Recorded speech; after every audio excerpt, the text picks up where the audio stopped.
Praise the Lord. கிறிஸ்துவுக்குள் மிகவும் பிரியமானவர்களே, உங்கள் அனைவருக்கும் இயேசு கிறிஸ்துவின் இனிய நாமத்தில் என்னுடைய அன்பின் வாழ்த்துக்கள். கர்த்தர் நம்மை ஒவ்வொருவரையும் இந்த நாளிலே ஆசீர்வதிப்பாராக. இந்த நாளிலேயும் சற்று நேர தியானத்திற்காக ஒரு வேத பகுதியை வாசிப்போம். மத்தேயு எழுதின சுவிசேஷம் 13ஆம் அதிகாரம் அதனுடைய 47, 48, 49, 50 வசனங்களை வாசிப்போம். அன்றியும் பரலோக ராஜ்யம் கடலிலே போடப்பட்ட சகலவிதமான மீன்களையும் சேர்த்து வாரிக்கொள்ளும் வலைக்கு ஒப்பாயிருக்கிறது.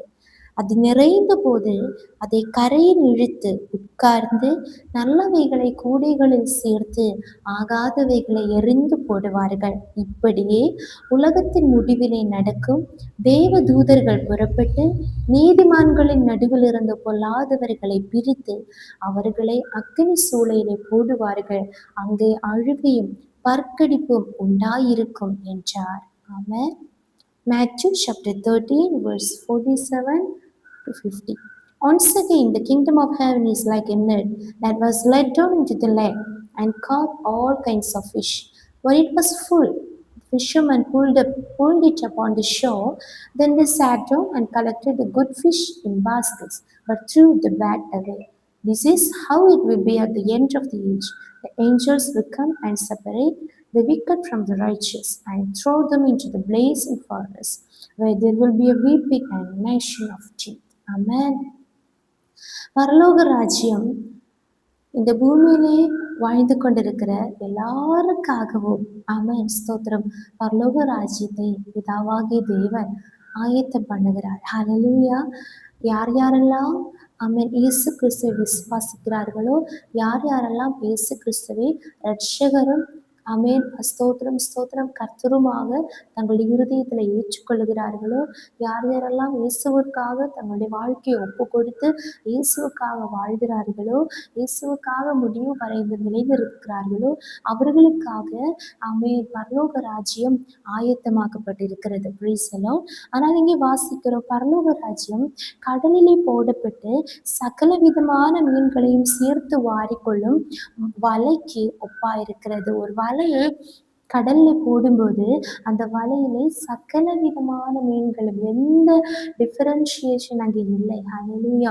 அவன் எல்லா விதமான மீன்களும் அந்த வலைக்குள்ளே அகப்படலாம். அது நல்ல மீன்கள், கெட்ட மீன்கள், சிறிய மீன்கள், பெரிய மீன்கள், அவன் எல்லா விதமான அவன் ருசியுள்ள மீன்கள், ருசி குறைந்த மீன்கள், எல்லா விதமான மீன்களும் அந்த போடப்படுகிற வலைக்குள்ளே அகப்படுகிறது போல அந்த பரலோக ராஜ்யத்தை குறித்துள்ளதான இந்த சுவிசேஷம், இந்த நற்செய்தி சகல ஜனங்களுக்கும் அறிவிக்கப்படுகிறது.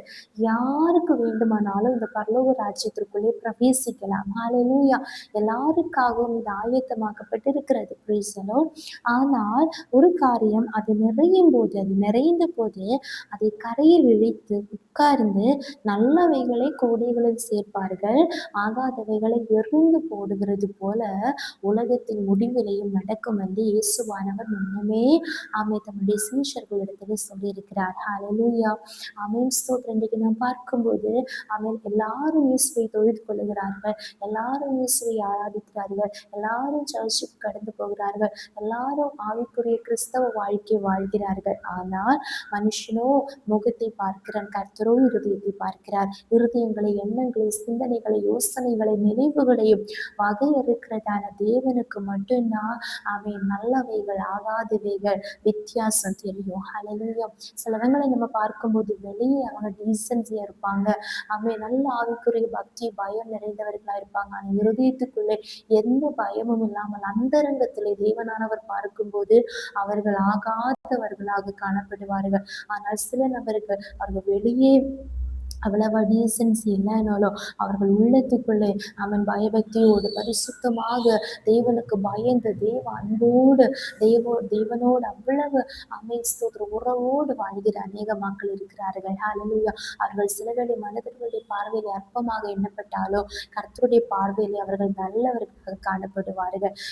எதுவானாலும் உலகத்தின் முடிவிலே தேவன் தம்முடைய தூதர்களை அனுப்புவார்கள். ஹல்லேலூயா. தூதர்கள் புறப்பட்டு நீதிமன்ற நீதிமான்களின் நடுவிலிருந்து பொல்லாதவர்களை பிரித்தெடுப்பார்கள். அன்றைக்குதான் நல்லவர்கள் யாரு, நீதிமான்கள் யாரு, பொல்லாதவர்கள் யாரு, துன்மார்கள் யார் என்று உண்மையாக வெளிப்படும். ஹல்லேலூயா. இந்த நாட்களிலே ஆமென், அந்த பொல்லாதவர்களை பிரித்து அக்கினி சூழலை போடுவார்கள். அங்கே அழுகையும் பற்கடிப்பும் உண்டாயிருக்கும். ஆமென். அப்போஸ்தலனாகிய பவுலும் இதை பற்றி சொல்லியிருக்கிறார். ரோமருக்கு எழுதின நிருபம் 2ஆம் அதிகாரம் அதனுடைய ஆமென் ஸ்தோத்திரம் 9, 10 வசனங்களை வாசிக்கிறோம். முன்பு யூதரிலும் பின்பு கிரேக்கரிலும் பொல்லாங்கு செய்கிற எந்த மனுஷ ஆத்துமாவுக்கும் உபத்திரவம் வியாகுலம் உண்டாகும். அவர்கள் செய்கிற பொல்லாங்கு என்ன தெரியுமா? 8ஆம் வசனம், சண்டைக்காரராயிருந்து சத்தியத்திற்கு கீழ்ப்படியாமல் அநியாயத்திற்கு கீழ்ப்படுகிறவர்களுக்கோ உக்கிர கோபாக்கினை வரும். இன்றைக்கு நமக்கு நியாயம் என்று தோன்றுகிற பல காரியங்களும் அநியாயமா இருக்கிறது. சத்தியத்திற்கு கீழ்ப்படிய மனதில்லை. சத்தியம் சொல்லும் போது சண்டை போடுகிறாங்க. ஹல்லேலூயா, ஸ்தோத்திரம். ஆனால் அப்படிப்பட்ட எந்த மனுஷ ஆத்துமாவுக்கும் உபத்திரவம் வியாகுலம் உண்டாகும். ஆனால் முன்பு யூதரிலும் பின்பு கிரேக்கரிலும் எவன் நன்மை செய்கிறானோ அவனுக்கு மகிமையும் கனமும் சமாதானமும் உண்டாகும். நன்மை செய்கிறான் என்று சொல்லும் போது நல்ல காரியங்களை செய்கிறது, மற்றவர்களுக்கு தான தர்மங்களை செய்கிறது மட்டுமல்ல, அவன் தேவனுக்கு முன்பாக உத்தம இருதயத்தோடு நீதிமான்களாக யார் யாரெல்லாம் அவரை சேவிக்கிறார்களோ அவர்களுக்கு கனமும் மகிமையும் சமாதானமும் உண்டாகும். ஹல்லேலூயா. அந்த இளைப்பாறுதலுக்குள்ளே பிரவேசிக்க கர்த்தர் உதவி செய்வார். ஆதலால் இங்கே நம் பூமியில வாழும் போது, இங்கே நம்ம அவர் பரதேசிகளை தங்கும் போது, இங்கே நமக்கு யாருக்கும் அந்த செப்பரேஷன் தெரியாது. ஹல்லேலூயா. நம்முடைய அந்தரங்கங்களை, நம்முடைய நினைவுகளை, நம்முடைய சிந்தனைகளை அறிகிறதான தேவன் அவன் இன்றைக்கு நம்மோடு பேசுகிறார். இந்த நாட்களிலே அவன் பரலோக ராஜ்யத்திலே பிரவேசிக்கிறதுக்காக நாம் எல்லாரும் பிரயாசப்படுகிறோம். இயேசு சொன்னது, என்னோடு கர்த்தாவே கர்த்தாவே என்று கூப்பிடுகிறவர்கள் அல்ல, பிதாவாகிய தேவனுடைய சித்தத்தின்படி செய்கிறவர்களே பரலோக ராஜ்யத்துல பிரவேசிப்பார்கள் என்று அவர் தெளிவாக சொல்லியிருக்கிறார். இந்த நாட்களில் நம்முடைய சித்தம் அல்ல, பிதாவாகிய தேவனுடைய சித்தம் நம்முடைய வாழ்க்கையில் நிறைவேறும்படியாக தெய்வ சமூகத்துல நம்மை ஒப்பு கொடுத்து ஒரு பிரித்தெடுக்கப்பட்ட வாழ்க்கை இப்போதே வாழ தெய்வ சமூகத்துல நம்மை அர்ப்பணிப்போமாக. அதே தான் அப்போஸ்தலனாகிய பவுல் கொரிந்தியருக்கு நிருபத்தை எழுதும் போது சொல்கிறார், அசுத்தமானதை தொடாதிருங்கள், அவர்களை விட்டு பிரிந்திருங்கள், அவர்களை விட்டு ஆமென் ஸ்தோத்திரம் பிரிந்து வேறுபட்டிருங்கள் என்றெல்லாம் நம்ம வாசிக்கிறோம். ஹல்லேலூயா. அவர்களை நான் என்னுடைய சொந்த ஜனங்களா இருக்கும்படிக்கு அவர்களை மற்ற ஜனங்களிடத்திலிருந்து பிரித்தெடுத்தேன் என்று கர்த்தர் சொல்லியிருக்கிறார். லேவியர் ஆகமம் புஸ்தகத்துல எல்லாம் இஸ்ரவேல் மக்களை குறித்து தேவனாகிய கர்த்தர் சொல்லியிருக்கிறார். அப்படி என்றால் இந்த பூமியில நம்ம வாழும் போதே ஆமென் ஸ்தோத்திரம் ஒரு பிரித்தெடுக்கப்பட்ட ஒரு அனுபவத்திலே வாழ்கிற ஒரு மக்களாக அவன் உத்தம இருதயத்தோடு பரிசுத்த உள்ளத்தோடு ஆமென் ஸ்தோத்திரம் ஸ்தோத்திரம் சுத்த இருதயத்தோடு தெய்வ பக்தியோட பயத்தோடு வாழ மனிதர்கள் பார்க்கும்படியாக அல்ல, அவன் வெளிவேஷத்திலே அல்ல, அவன் இருதயத்தின் ஆழத்திலிருந்து தெய்வ சமூகத்தில் அதிகமாக தேவனோடு உறவாடுவோமாக, பேசுவோமாக, வசனங்களை தியானிப்போமாக. ஆவியானவர் நம்மோடு இடைபடுவார். ஒவ்வொரு நாளும் நான் உனக்கு ஆலோசனை சொல்லுவேன், நான் உனக்கு போதித்து நீ நடக்க வேண்டிய வழி உனக்கு காட்டுவேன், உண்மையில கண்ணை வைத்து ஆலோசனை சொல்லுவேன் என்று சொன்ன கர்த்தர் நம்மோடு கூடியிருப்பார். ஆதலால் மறவாதிருங்கள், உலகத்தின் முடிவு மிகவும் சமீபமாயிருக்கிறது. அந்த நாளிலே அவன் பரலோக ராஜ்யத்திலே பிரவேசிக்க வேண்டும் என நினைக்கிற பிரயாசப்படுகிற அவன் எல்லாரும் அதில் பிரவேசிக்க மாட்டார்கள். அவன் உண்மையாக அவன் ஒரு பிரித்தெடுக்கிற ஒரு அனுபவம், அவன் ஒரு செப்பரேஷன் அந்த நாளிலே உண்டாகும். அப்போதுதான் ஹல்லேலூயா யார் யாரெல்லாம் பரலோக ராஜ்யத்திற்குரியவர்கள், யார் யாரெல்லாம் நரகத்திற்குரியவர்கள் என்று தெரியும். அதனால் இப்போது தெய்வ சமூகத்தில் நம்மை ஒப்பு கொடுப்போமாக. ஆமென் ஸ்தோத்திரம் ஸ்தோத்திரம். இந்த வசனத்தின்படி கர்த்தர் நம்மை ஒருவரையும் ஆசீர்வதிப்பாராக. ஜெபிப்போம்.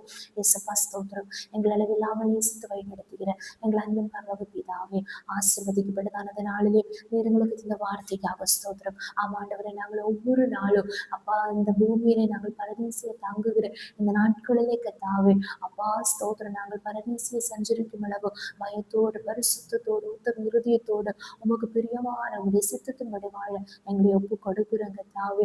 ஹல்லேலூயா. பரலோக ராஜ்யத்திற்குள்ளே நாங்கள் பிரவேசிப்பதற்காக அப்பா இந்த நாட்களில் பாத்திரவான்களாக மாற எங்களை ஒப்பு கொடுக்குறங்க தாவே.